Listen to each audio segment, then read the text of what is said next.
Hello friends, good morning everyone. Today I brought you determiners for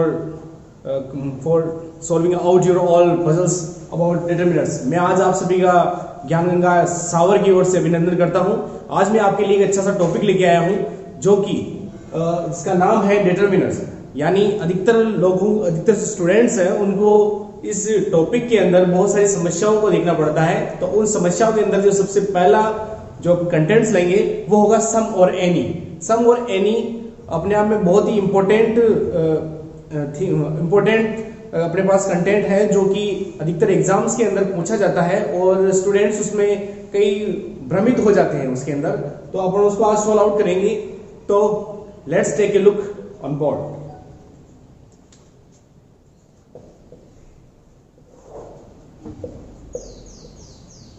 some and any. Some का मतलब क्या होता है और एनी का मतलब क्या होता है? What the mean of some and what the mean of any. Some, let us start from some. आज शुरुआत करते हैं सबसे पहले सम का मतलब होता क्या है? सम का मतलब होता है कुछ, लेकिन इसकी शुरुआत इसका मतलब होता कुछ। सम का यूज किस प्रकार से होता है सबसे पहले समझते हैं। सम आता कहां है? ये सबका यूज होता है वो होता है एक तो काउंटेबल नाउन के लिए, एक तो होता है काउंटेबल नाउन के लिए, एक दूसरा होता है अनकाउंटेबल नाउन के लिए।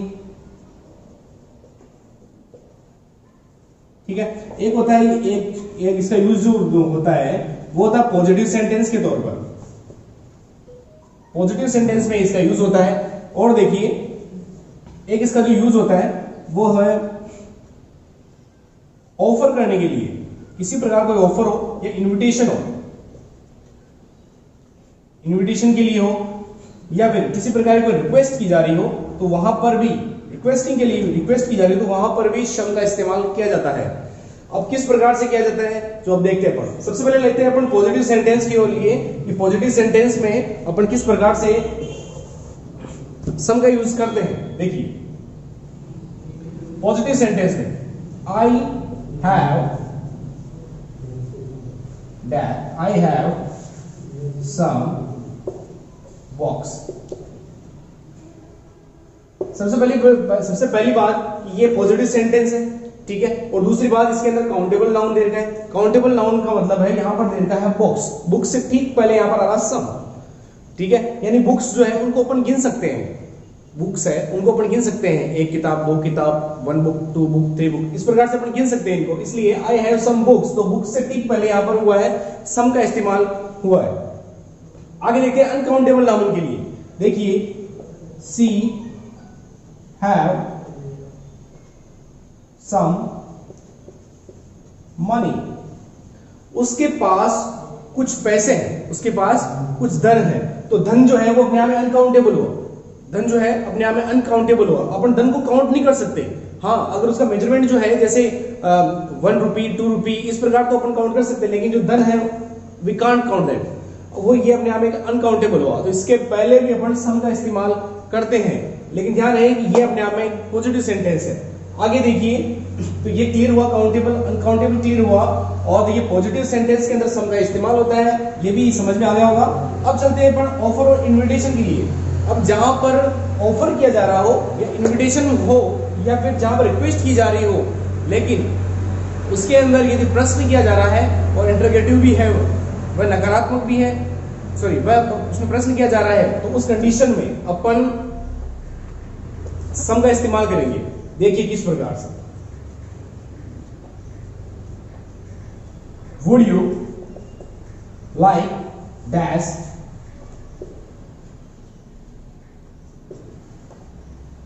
टी। यहां पे देखिए इस दिए गए सेंटेंस के अंदर would you like dash T,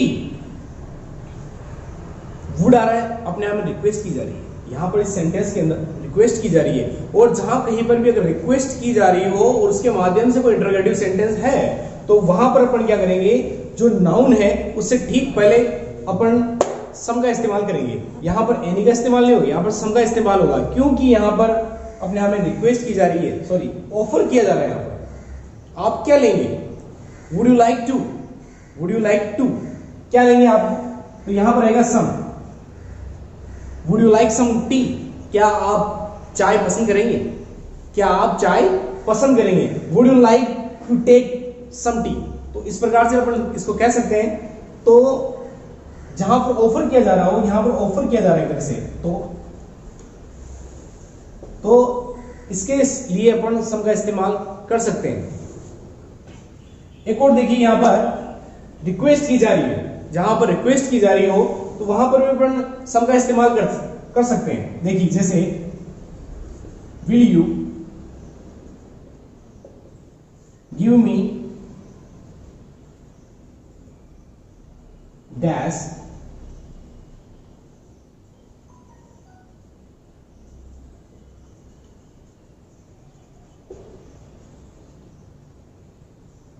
vegetable? Will you give me some vegetables? यहां पर वेजिटेबल काउंटेबल नाउन है। दूसरा यहां पर रिक्वेस्ट की जा रही है, यहां पर दूसरा रिक्वेस्ट की जा रही है। तो यहां पर will you give me some vegetables? क्या आप मुझे कुछ सब्जियां दे सकते हैं? तो यहां पर रिक्वेस्ट की जा रही है, इस वजह से यहां पर सम से ठीक वेजिटेबल से ठीक पहले सम का इस्तेमाल होगा। एग्जाम के अंदर क्वेश्चन किया जा रहा है तो आपको ये देखना है कि प्रश्न तो पूछा जा रहा है, इंट्रोगेटिव सेंटेंस है, लेकिन इंट्रोगेटिव सेंटेंस के साथ में क्या उसमें रिक्वेस्ट की जा रही है, क्या उसमें ऑफर किया जा रहा है, क्या उसमें इनविटेशन है, तो साथ ही वहां पर अपने को सम का इस्तेमाल करना है। आगे चलते हैं और उम्मीद है यहां तक आप लोगों को समझ में आएगा, सम समझ में आ गया होगा। Now take on other side any. अब दूसरी तरफ लेते हैं अपन एनी को। एक बार स्क्रीनशॉट ले लीजिए आप।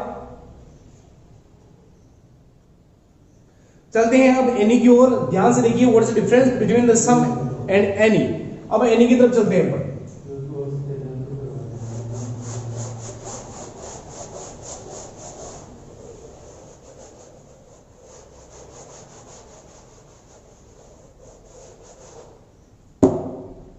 लुक, एनी का मतलब भी कुछ से ही लिया जाता है, ठीक है। अब देखिए एनी का यूज कहां पर होता है, कुछ शब्द हैं इसके अंदर, कुछ वर्ड्स हैं, जैसे hardly, scarcely, without,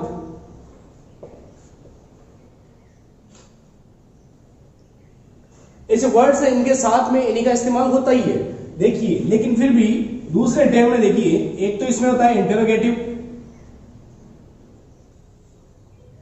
interrogative sentence होता है, तीसरा इसके अंदर होता है नेगेटिव सेंटेंस। जहां पर नेगेटिव सेंटेंस भी दे रखा हो तो ऑब्वियस है कि उसमें एनी का इस्तेमाल किया गया होगा।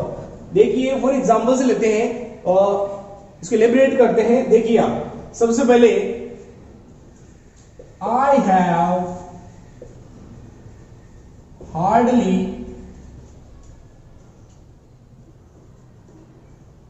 एनी टाइम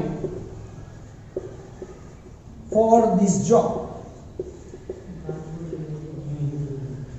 दिए गए सेंटेंस के अंदर यहां पर हार्डली शब्द आ रहा है, हार्डली आ रहा है, तो सीधी सी बात है कि दिए गए इसके पहले टाइम से ठीक पहले, टाइम अपने आप में एक अनकाउंटेबल नाउन है। देखिए तो दिए गए इससे ठीक पहले एनी का इस्तेमाल किया जाएगा। एनी का इस्तेमाल अनकाउंटेबल नाउन के लिए किया जाता है। I have hardly any time, I have hardly any time, तो एनी से ठीक पहले अपन हार्डली का इस्तेमाल करते हैं। सॉरी, तो हार्डली जिस सेंटेंस के अंदर आता है उस सेंटेंस के अंदर अपन एनी का इस्तेमाल करते हैं। और किस प्रकार से करते हैं, I have hardly any time for this job, इस जॉब के लिए, इस रोजगार के लिए मेरे पास कुछ भी समय नहीं है, मुश्किल से समय। हार्डली का मतलब कि बहुत ही कम रेयर केस में मेरे पास इसके लिए समय है। तो हार्डली से समझ गया। स्केर्सली, स्केर्सली का मतलब होता है बहुत कम, न के बराबर जैसे। तो इसका एनी का प्रयोग अपन नेगेटिव सेंस के रूप में भी अपन इसका इस्तेमाल करते हैं। देखिए आगे चलते हैं, विदाउट। देखिए सी क्रॉस्ड द रोड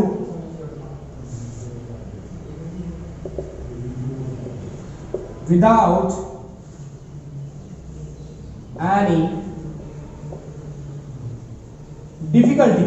देखिए she cross the road without any difficulty, उसने बिना किसी व्यवधान के, बिना किसी समस्या के रोड को पार कर लिया। यानी जहां कहीं पर विदाउट अगर आपको दिखाई देगा तो वहां पर सीधी सी बात है कि वहां पर ए नहीं आएगा। ये चीज का भी आप ध्यान रखिए। तो अगर किसी सेंटेंस के अंदर सिंपल सेंटेंस है, हालांकि पॉजिटिव सेंटेंस है, लेकिन पॉजिटिव सेंटेंस के साथ में उसके अंदर कुछ नेगेटिव सेंस दिया जा रहा है, जैसे विदाउट के बिना, तो उस तरीके से उसमें एनी का इस्तेमाल भी किया जाएगा। She cross the road without any difficulty.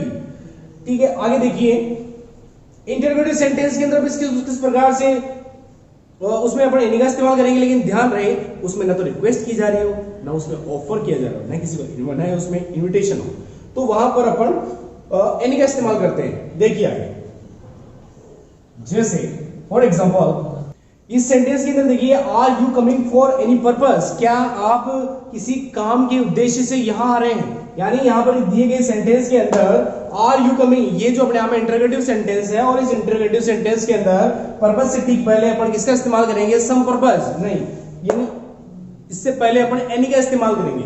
ठीक है, क्योंकि ये अपने आप में इंटरोगेटिव सेंटेंस है, और इंटरोगेटिव सेंटेंस ऐसा है जिसमें न तो किसी प्रकार कोई ऑफर किया जा रहा है, न ही किसी प्रकार की रिक्वेस्ट की जा रही है। अब जब चलते हैं अपन नेगेटिव सेंटेंस की ओर, जैसे मैंने यहां लिखा है she cross the road without any difficulty, इसी सेंटेंस को ले लेते हैं अपन।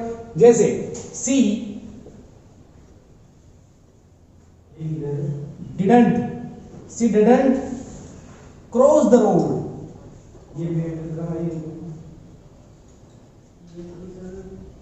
she didn't cross the road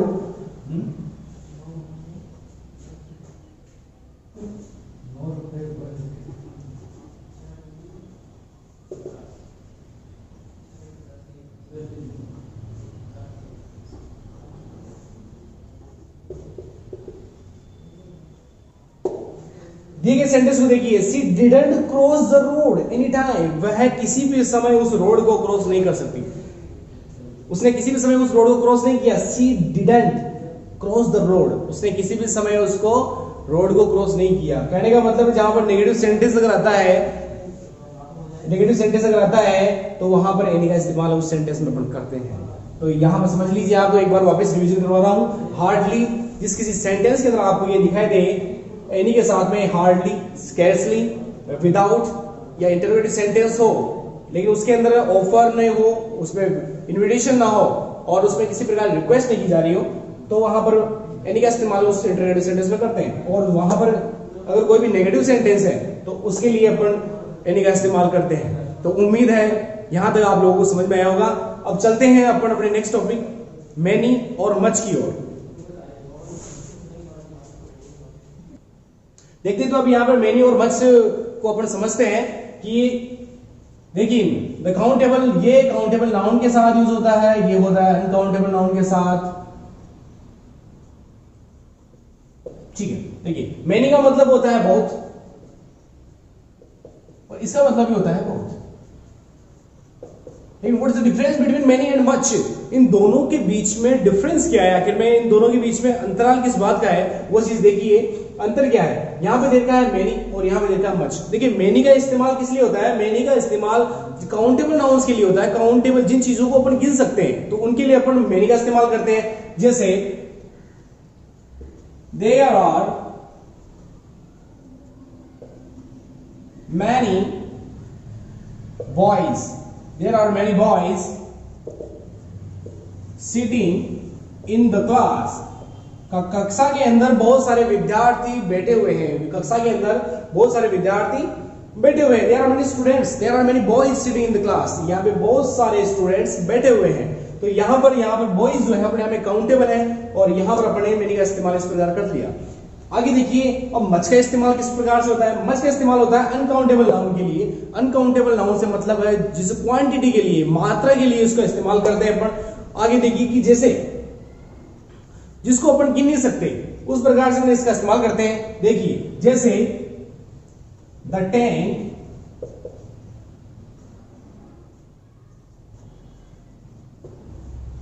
contains much water, the tank contains much water, यानी टैंक के अंदर पर्याप्त मात्रा के अंदर पानी है, यानी इतनी बहुत मात्रा में पानी है। तो यहां पर जो वाटर है इसी क्वांटिटी को अपन देखने के लिए यहां पर अपन इसका मच का इस्तेमाल किया है। तो उम्मीद है यहां तक आप लोगों को समझ में आया होगा तो मच और मैनी में डिफरेंस क्या है? तो मैनी के अंदर जो मैनी जो होते हैं वो काउंटेबल नाउन के लिए इस्तेमाल होता है, और मच जो होता है वो क्वांटिटी के लिए होता है, यानी वो मात्रा के लिए होता है। तो अनकाउंटेबल नाउन एक तरह से ये होता है, जैसे the tank contains much water, tank के अंदर पर्याप्त मात्रा के अंदर पानी है, यहां बहुत पानी है। एक और एग्जांपल देखिए, I have much milk to drink, I have much milk to drink, मेरे पास पर्याप्त दूध है पीने के लिए। तो यहां पर मिल्क है, ये अनकाउंटेबल है, और इसी के साथ में अपन मच का इस्तेमाल करते हैं। तो उम्मीद है यहां तक भी आपको समझ में आ गया होगा। मच और मैनी के अंदर जो डिफरेंस है वो आराम से आपके दिमाग का जो इसमें जितने भी प्रॉब्लम्स हैं वो उससे रिमूव हो गई होगी, जितने भी हेजिटेशन इसके आपके दिमाग के अंदर फीड है वो रिमूव हो गई होगी। और बार बार प्रैक्टिस करते रहिए, आगे जो आपके आने वाले जो एग्जामिनेशन है उनके लिए आप काफी मददगार साबित हो गए, और आगे बने रहिए। अभी देखते हैं, आगे और चलते हैं।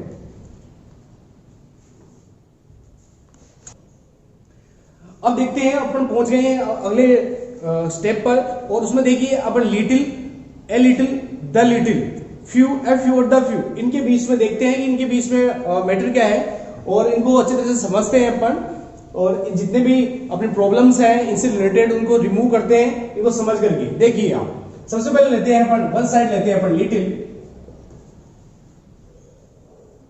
ठीक है, और वन साइड लेते हैं फ्यू।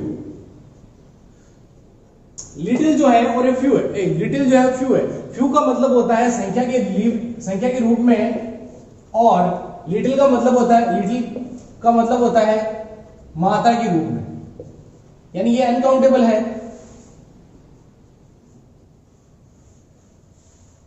और ये काउंटेबल है, ठीक है। अब आगे चलते हैं अपन लिटिल की ओर। तो लिटिल की यहां पर जो वेरी स्मॉल क्वांटिटी के अंदर इसको लिखा जाता है वेरी स्मॉल क्वांटिटी।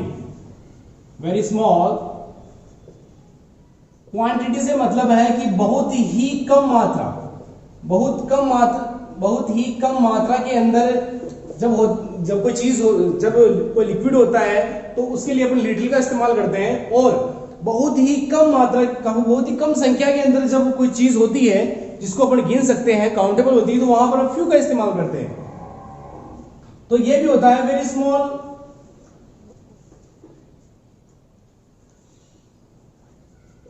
बहुत ही कम मात्रा के अंदर होता है, तो इसी के साथ में लिटिल और फ्यू का इस्तेमाल अपन करते हैं। देखिए अभी एग्जांपल के तौर पे अपन समझते हैं कि इन दोनों में अंतर क्या है, इसको कैसे अपन आइडेंटिफाई करेंगे कि क्या है इनमें क्या है। देखिए लिटिल का प्रयोग किस प्रकार से होगा, तो लिटिल के अंदर होता क्या है, एक एग्जांपल लेते हैं और उसे समझते हैं अपन। There is little water in the jug, I can't take, I can't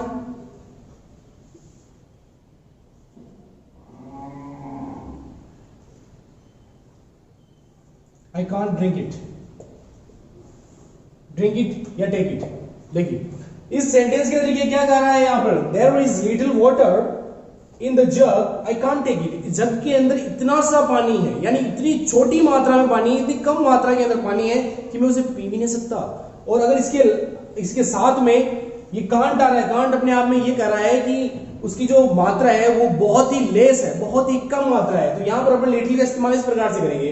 आगे देखिए फ्यू को भी अपन सेम कंडीशन में डालेंगे। देखिए I have few, I have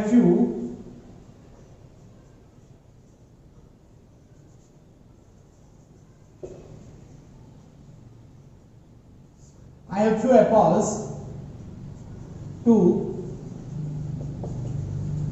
distribute, I have few apples to distribute।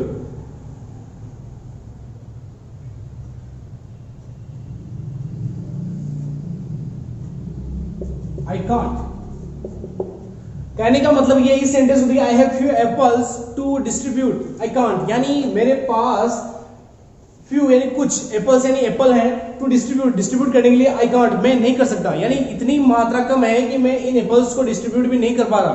यानी हो सकता है जिनको डिस्ट्रीब्यूट करना है उनकी मात्रा, उनकी संख्या है वो ज्यादा है और यहाँ पर जो एप्पल्स दे रखा है वो कम हो, इसलिए यहाँ पर फ्यू जो है वो बहुत ही कम मात्रा की, बहुत कम संख्या के अंदर है। ठीक है, सब जैसे मान लीजिए कि अब एक प्लेट है और प्लेट के अंदर 3 एप्पल रखे हैं और या इस क्लास के अंदर 10 स्टूडेंट बैठे हैं, तो उस 10 को बराबर इक्वल नहीं आएगा, तो इस हिसाब से बहुत ही कम मात्रा है कि उनको बराबर बांट सकूं मैं। तो I have few apples to distribute, I can't. अब आगे चलते हैं अपन ए लिटिल की ओर।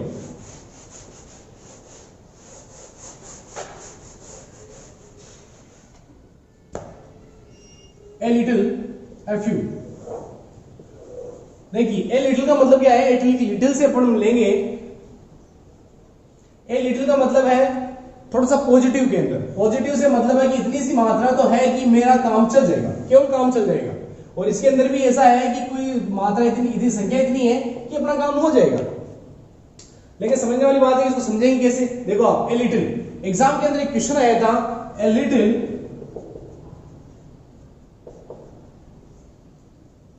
knowledge is dangerous thing। देखिए एग्जाम के अंदर आया था, यहां पर डेज दे रखा था और यहां पर पूरा सेंटेंस आया था, नॉलेज इज डेंजरस थिंग। इस सेंटेंस के अंदर देखिए कि यहां पर डेज दे रखा था, अब यहां पे नॉलेज है वो अपने आप में अनकाउंटेबल है, ज्ञान को अपन कभी गिन नहीं सकते, तो इसको अपन क्या करेंगे, यहां पे दे रखा है ए लिटिल। नॉलेज कितना होता है, अगर मान लो बिल्कुल ही कम नॉलेज होगा तो आदमी इतना कुछ नहीं कर पाएगा, लेकिन थोड़ा सा अगर नॉलेज है उसके पास पॉजिटिव जितना, तो वो क्या करेगा कि वो उसके लिए बहुत ही डेंजरस साबित हो जाता है कई बार। यानी कई बार वो नॉलेज है किसी दूसरे के लिए अच्छा सा साबित हो जाता है और वो आदमी वहां पर सक्सेस हो जाता है। तो a little knowledge is dangerous thing. ठीक है, अब इसी चीज को अपन दूसरी एक और एग्जांपल लेते हैं, ए लिटिल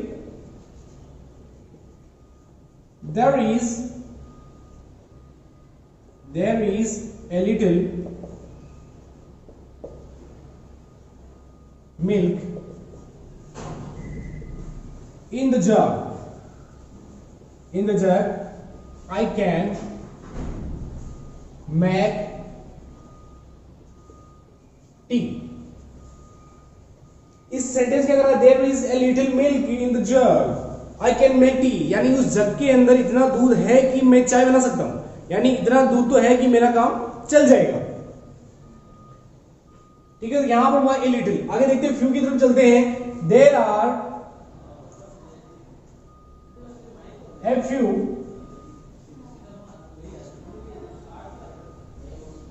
एप्पल्स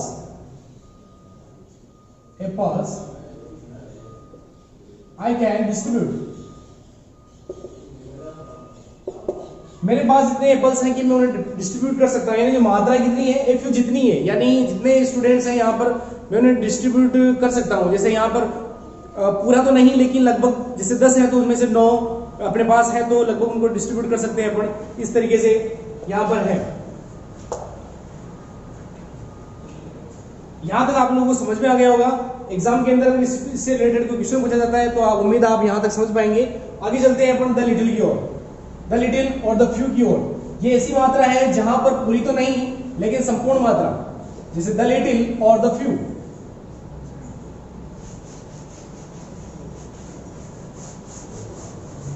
सेंटेंस को देखिए आप ध्यान से, और यहां पर देखिए द लिटिल लिखा हुआ है। द लिटिल का मतलब है एक ऐसी मात्रा जो कि पूर्ण रूप से चल रही है। The whole,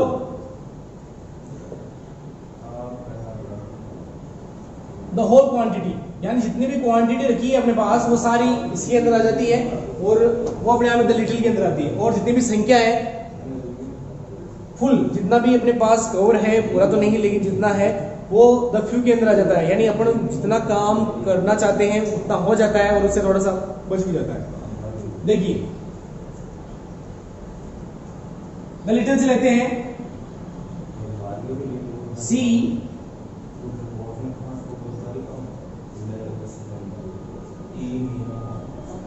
C bought the little sugar for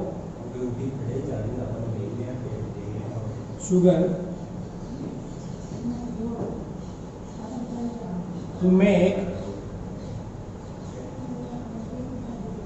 hello. She bought the little sugar to make हलवा, यानी हलवा बनाने के लिए उसके पास जितनी भी शुगर थी वो उतनी क्वांटिटी काफी अच्छी थी, यानी वो क्वांटिटी पूरी मात्रा में है और उसके साथ में थोड़ी कुछ लेस रह जाती है, थोड़ी कुछ बच जाती है। तो वो जो मात्रा दे रही है यहाँ पर द क्वांटिटी दे रही है द लिटिल के साथ में, तो वो अच्छी सी मात्रा है। आगे देखते हैं द फ्यू की तरफ चलते हैं। देखिए सी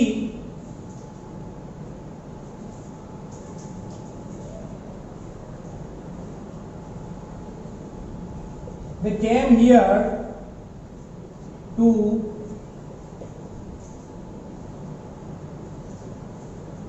make